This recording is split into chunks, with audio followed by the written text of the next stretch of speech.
He never even glanced at my outstretched hand.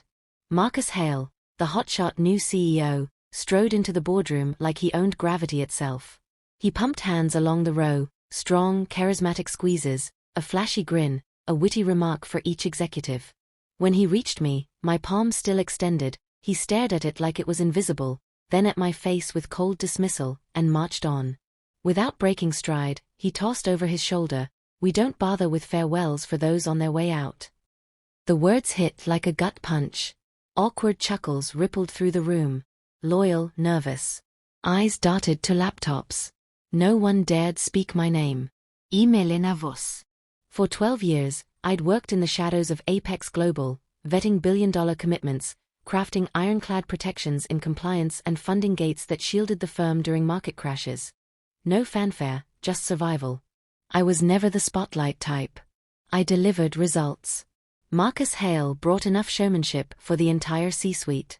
He claimed the head of the table, remaining on his feet. "Time to streamline," he declared. "We're building a bold new era." His gaze skimmed me, indifferent. That includes cutting outdated positions that drag us down.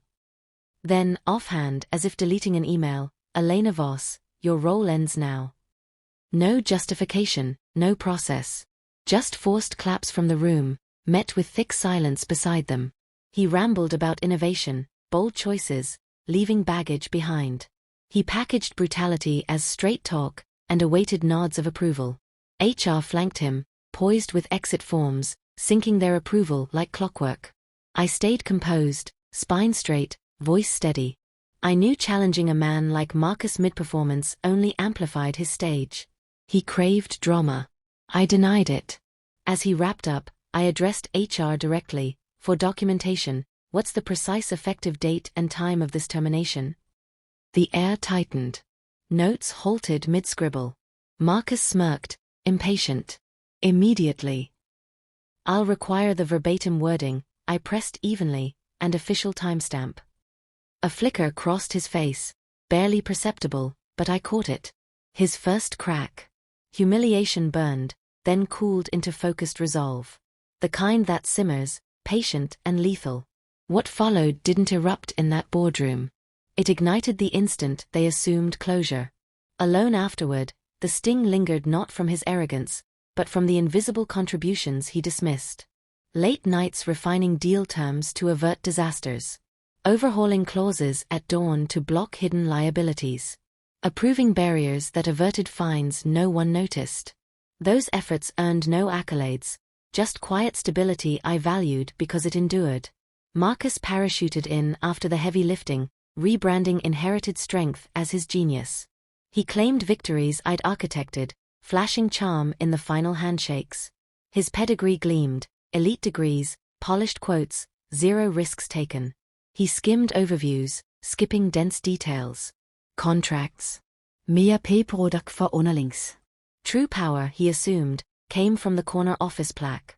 But he never grasped my domain, the final approvals, the vetoes only I could sign. One archived email resurfaced, a long-forgotten delegation from a critical funding phase. To ensure unbreakable accountability, all release authority consolidated under one signatory. Mine alone. A safeguard I'd insisted on, immediate fund recall if proven misconduct eroded investor confidence during active commitments. No appeals, no delays. Marcus never read the fine print. He saw obstacles as bureaucracy. The session was fully recorded, standard for governance. That night from home, I verified everything. Calm, methodical. No fury. Precision. One call, initiate full recall. Now. Trigger, documented reputational breach. Confirmed.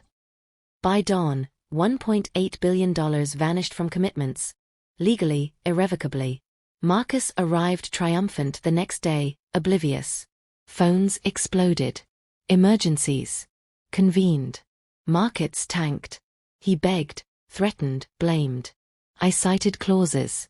Silence. The board reviewed the tape. His smug snub, the public axing, now evidence of liability. They voted privately. No fanfare. Marcus was gone by sunset.